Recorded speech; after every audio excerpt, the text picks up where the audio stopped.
Thank you, Mr. Chairman. Ms. Kelly, you had said that bankers have the right to file an appeal whenever there's some write-down. Is that correct?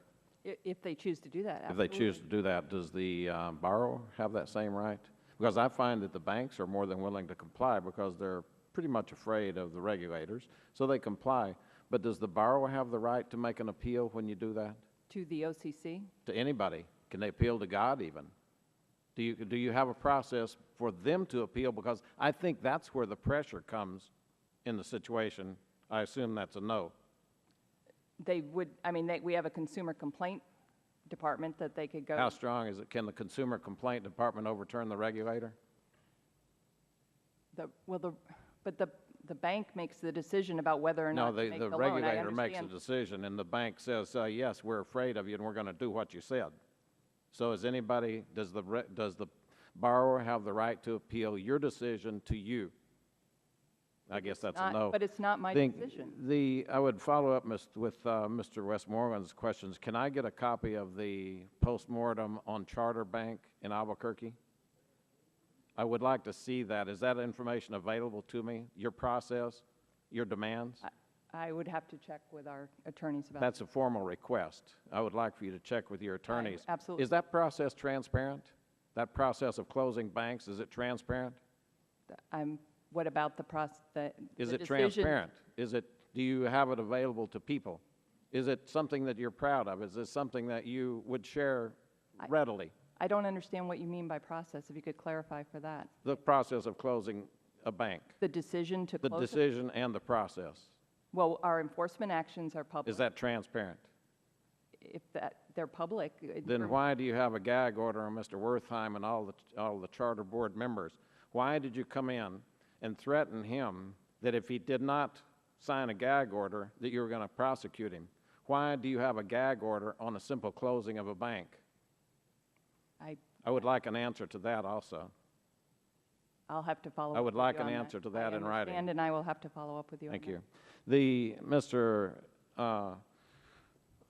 French, you declare on page 4 that there are common misconceptions.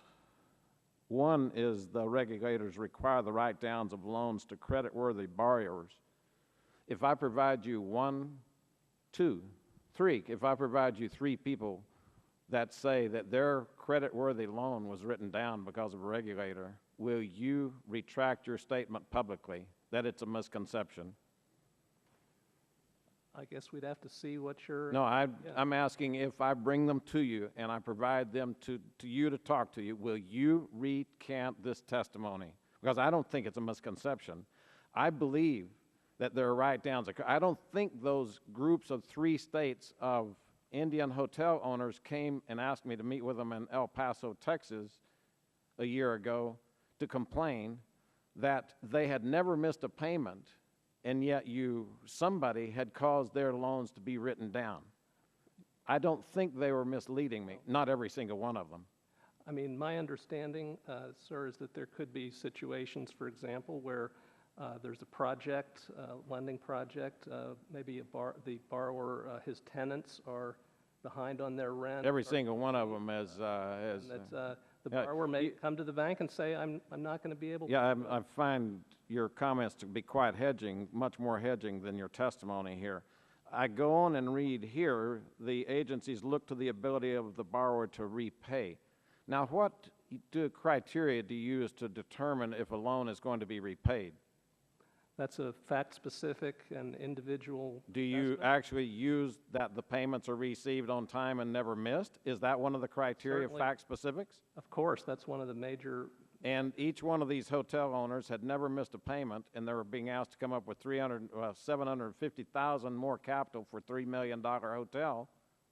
And you're telling me that that's not good enough, that they've never missed a payment, that there is something else, and I will tell you that something else had to be the mark-to-market. It had to be the fact that they were being downgraded. Exactly what you tell me is not occurring that you describe as a misconception in your report. And I would like to bring enough pressure on you to where you actually acknowledge that there is questions on the other side, because your report simply declares it a misconception. You dismiss it.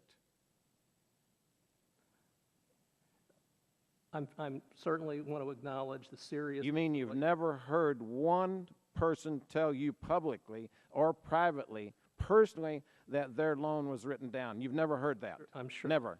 You have never. Never. You say it's a misconception. Certainly heard of loans being written down.